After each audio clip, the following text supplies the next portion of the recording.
Hello everyone, welcome back to another Grimgar video. In today's video, we're going to be talking about Volume 7 of Grimgar. Before we begin, I hope you guys had a great holiday weekend. And by the end of this video, if you are interested in buying this book, please use my Amazon affiliate link down in the description or in the comment section. Because quite frankly, Volume 7 is in my top 5 favorite volumes in Grimgar, and if you don't have it, you should definitely pick it up. And for the record, this is one of the fattest volumes of Grimgar, and I don't mean just in page volume, just the amount of content in this volume is so massive that I have to make a bunch of shorts to kind of put more information out there without making an hour-long video. So whatever questions you have, I've possibly already made a short for this volume. Check out the cards in the upper right hand corner or check the description or the comment section where I've left a list of shorts that I've already made this week. And if you have any questions about this volume, I'll make a short on it. Just leave it in the comments down below. And don't forget to sub and to like this video. Also, please come check our Twitch. We stream on Tuesdays and Thursdays. And we're playing a lot of Lethal Company and Baldur's Gate. And we're going to be playing other games in the future. And we're really close to 500 followers. So go do that because then we can do a drunk stream where we watch SAO and make fun of it a lot. It could be a whole thing. But let's get started with Grimgar, Fantasy and Ash, Level 7, The Rainbow on the Other Side. The volume starts out right where the last volume ended, and it's Haru and his friends essentially confused, and they have no idea where they're going, but they do find themselves in a new world, and they're also with Nana and Nono. Immediately, Nana and Nono abandon Haru and his friends instantly, and they're just like, yeah, we're leaving, bye. And Haru and his friends essentially travel around kind of lost, and they're just very scared because it's an entirely super dark place. They have a lantern and it's helping them kind of see-ish, but this new world called Grimgar is extremely dark. While they're traveling in these dark paths, a monkey thing, we're not really sure what it is, attacks Yume and rips her throat out. No, I am not kidding. What a way to start a volume. Jesus Christ.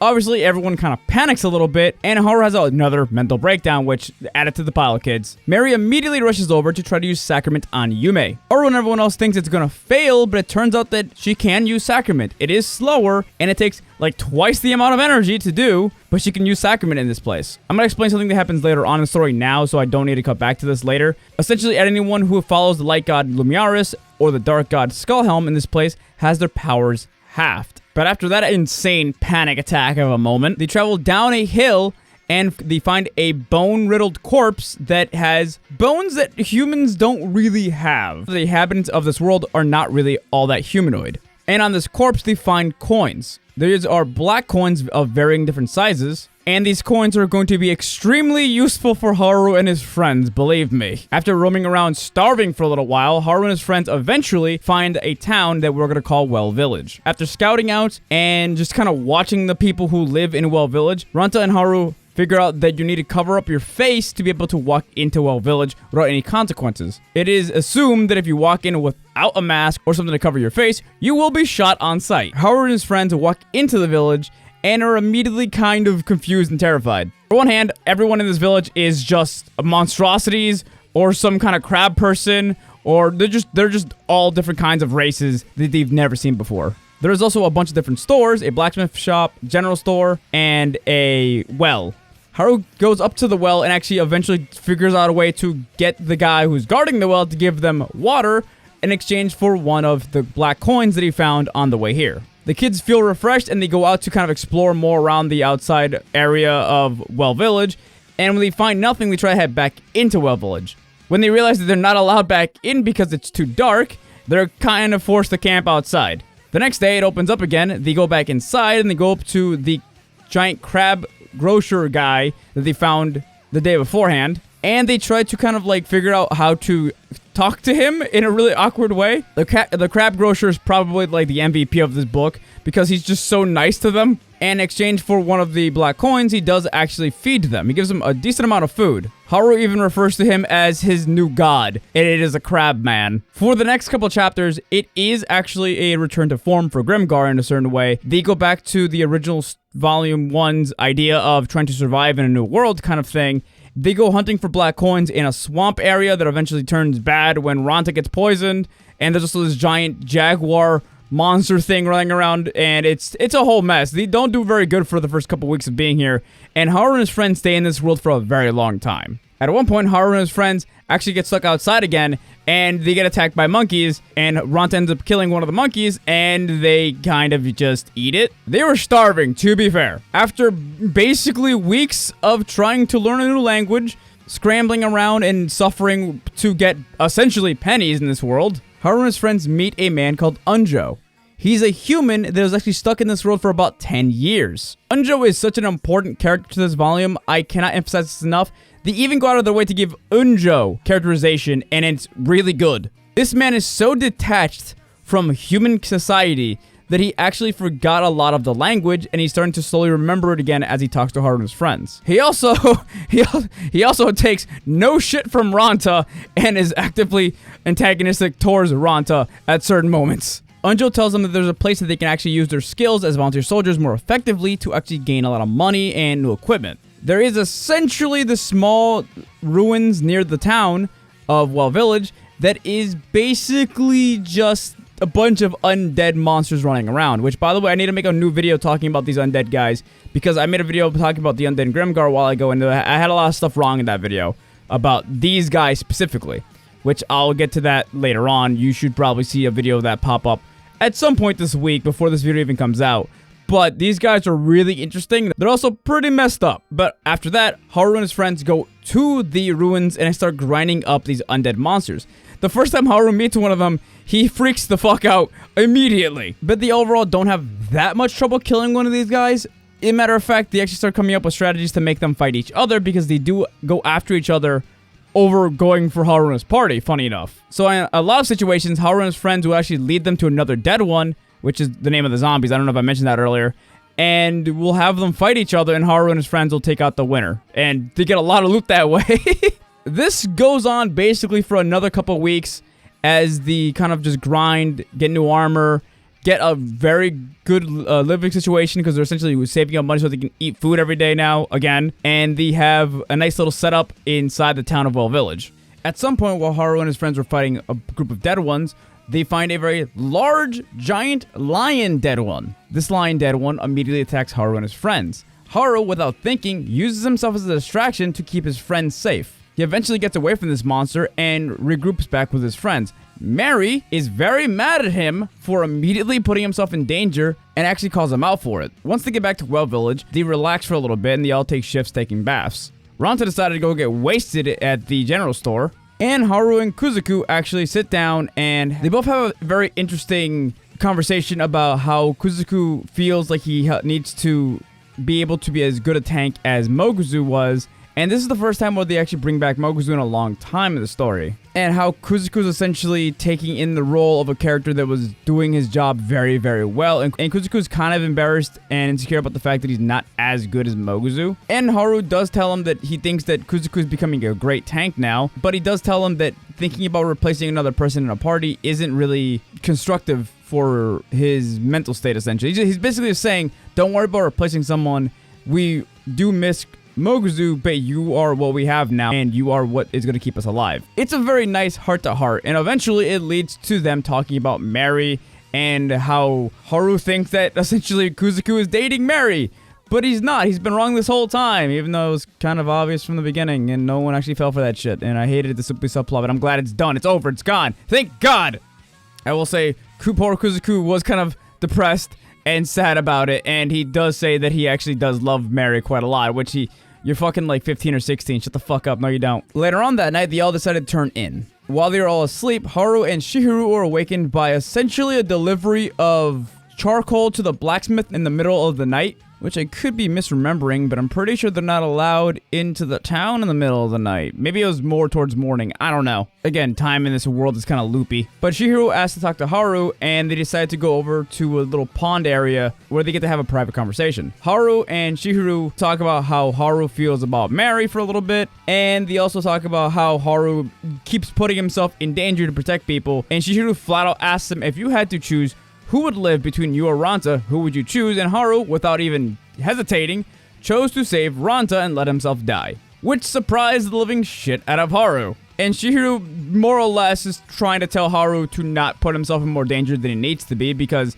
quite frankly, if Haru dies, they're all screwed. Chihiro then lets him know that she's starting to dabble in new kind of magic. She shows Haru that she can basically summon a elemental into reality just by putting her hand out, and Haru fully supports her in using this new form of magic. For the record, if anybody is confused about this new turn in Chihiro's magic, please go watch this video. I go into the entire mechanics of the mage class, and essentially this is what's called true magic. It's a secret ability that the mages can get. It's kind of like Haru's gleaming light ability. It's just significantly more powerful and just a lot harder to use. After what seems like basically a couple weeks of surviving and killing dead ones, gaining a lot of money from killing them, and Chihiro kind of just dabbling with her new magical spell and abilities, eventually they go back to Well Village and they find Unjo there. He's coming back again, and he's delivering special stone tablets to a building, and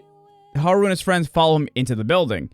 In this building, there is a bunch, and I mean a bunch, of essentially items from our world, like TVs, cell phones, iPads, toys, dolls, everything. Which, by the way, by now I've probably made a video talking about this room, so that's another thing that you can go look up right now on our shorts. Unjo sells the tablet to the merchant inside the building, and he gives him a pretty hefty amount of money. After seeing all these items that are from our world, Haru, Unjo, and the rest of Haru's party have the whole mental breakdown thing where they kind of seem to remember stuff from our world for a second, while the memory suppression spell thing on them is suppressing those memories and pushing them back down.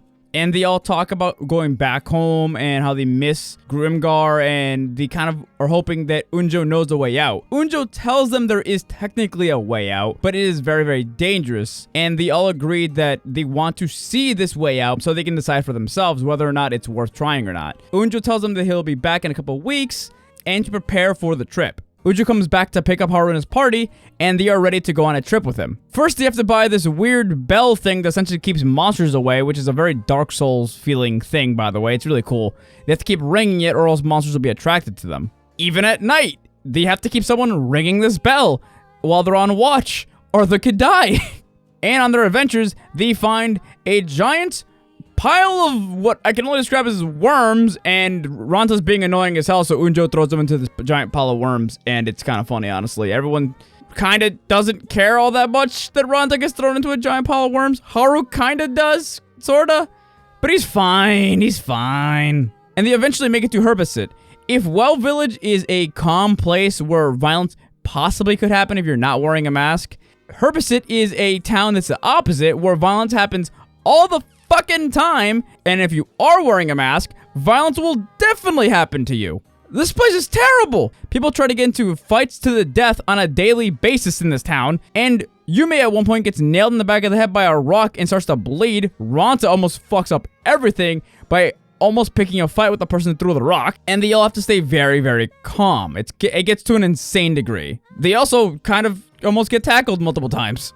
Unjo introduces Haru and his friends to his wife, who is a white-skinned humanoid fish person, I think? She's pretty chill. She's pretty chill. They stay in Herbasit for a couple days, and Unjo kind of shows them around, shows them the marketplace, and then they prepare to head over to the exit from this world into Grimgar. When they arrive at the exit, Haru and his friends realize that, oh my god, it's a giant city full of orcs, and the portal is behind their giant volcano, which, by the way, on the top of the volcano is a fucking dragon. So yeah, they're not exactly hopeful about getting back to Grimgar. And they actually have a serious debate on whether or not they should just live here for the rest of their lives. And Haru does think that they've gotten pretty used to living in Deringer, unfortunately. And then and there, admittedly a little too conveniently, Soma actually calls Haru and his friends up through the receiver under Haru's shirt. Soma gives them a long speech about how he misses them and he hopes they're all well.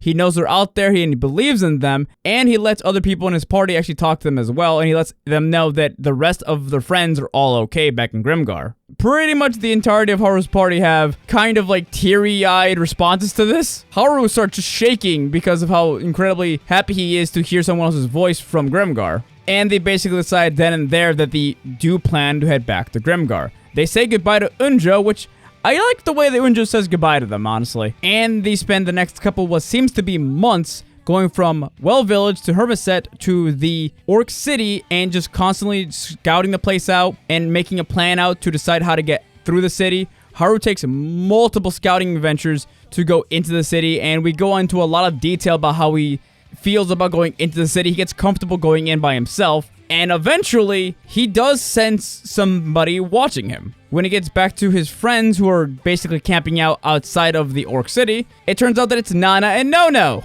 who finally decide, hey, we want to be part of your group to get back into Grimgar. That's not sketchy, you fucking leeches. Fuck you. Haru ultimately decides it's probably a good idea for Nana and Nono to go with them, specifically because Nono is also a thief like Haru and can help keep everyone quiet and help him sneak everyone, including Nana, through the entire city. So they do all agree to go in together to finally head back to Grimgar. While they're sneaking around, a kid orc actually spots Haru at one point. Haru does knock this kid out, and he has to make a really harsh decision to kill the kid or leave him alive. This scene actually fades out and doesn't tell us exactly what happens, but Haru and his friends get to the top of the city before they get to the actual volcano, and Haru looks back to see a bunch of orcs running up the hill, and it is then told to us that, well, Haru didn't kill the kid. He couldn't do it. And that kid probably told everyone that there were humans inside the city. Haru and his friends panic and run up the fucking volcano, and eventually they run into the dragon that is hanging out on top of the volcano. The dragon uses his breath attack on everyone.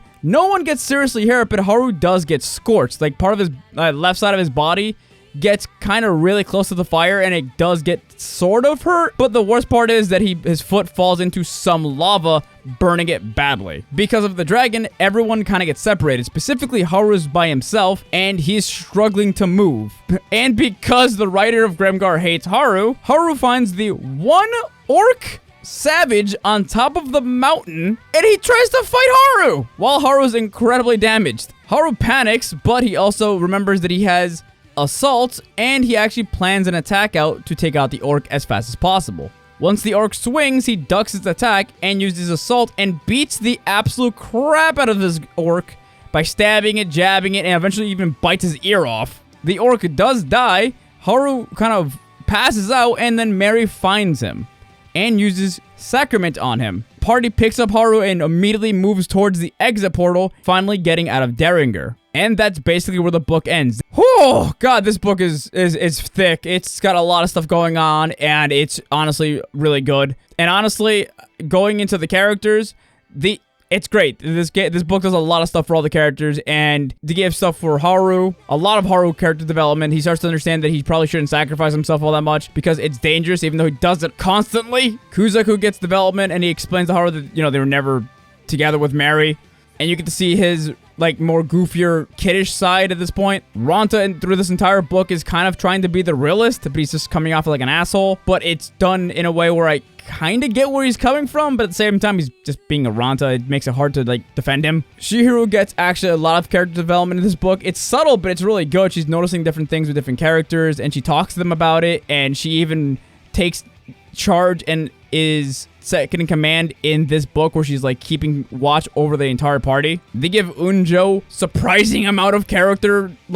He's just interesting. I love Unjo. He's just an interesting guy. He's chill and quiet, but he has his moments where you can tell that he's got a lot of character. He also just doesn't care about leaving Derringer. He likes living there now. Probably because he spent more of his life in Derringer than in Grimgar by this point, so there's no point in actually going back. And one of the things about this book that I really like that's kind of uncomfortable is you really believe that they could stay in Derringer, and the writer does a lot of heavy lifting to make you believe that. Because Haru and his friends do genuinely have a life in Derringer now. In terms of a theme, I believe the theme of this book is home is where your loved ones are at. As long as Haru's friends are together, I don't think they genuinely care that much about where they live. Yeah, they want to go back to Grimgar, because it's, to them, their home. But if they were stuck in Derringer, they probably wouldn't mind it all that much anymore. And honestly, in terms of negatives, I don't really have that many. I can probably nitpick at the fact that Haru gets kind of annoying with his whole, thinking about the Mary and Kuzuko are dating thing again, which is one of the things I keep bringing up in the past videos. But there's just so much stuff in this book that's good that I just don't even care. That's, the only negative I can come up with. This is, quite frankly, in terms of, writing, characters, pacing, and, world building, is the best book that Grimgar has up until this point. And it's because the writer goes back to his strengths of basically day-to-day living in a fantasy world. He goes into the nitty-gritty of them needing food, them needing money, them trying to learn their language. They go into them trying to make friends with the natives. They do a lot of heavy lifting in this book. Like, I couldn't go into all of it, like I was saying earlier, but like there's a lot of good stuff in this book when it comes to just like surviving. And as a lot of you may know, I love when books go into the nitty-gritty of living in a fantasy world. It's fun to me. And the world of Derringer is such an interesting world that out of all 3 of the worlds that we see outside of just Grimgar, this is probably my favorite because it reminds me of a very sad Dark Souls world. And you can really see the inspirations from Dark Souls in this world. It's really, really cool. And honestly, ultimately, my rating for this book is an A+. So far, this has been my favorite book on my reread. I know that the books that come out after this are also really good too. Yeah, I think we're going to be seeing a lot more A+ from this point onward. And then probably, possibly a C- at one point. Don't worry about it. We'll see when we get there. But that's my review on Grimgar Volume 6. If you enjoyed this volume, let me know in the comments. And a special thank you to our subscribers over on Twitch. All of you are amazing and help keep the lights on. And if you guys want a special shout out at the end of the videos, subscribe to my Twitch or give a gift subscription to somebody on my Twitch. Or use the thanks feature here on YouTube. Thank you for watching and I'll see you guys in the next video. Have a great day. Bye!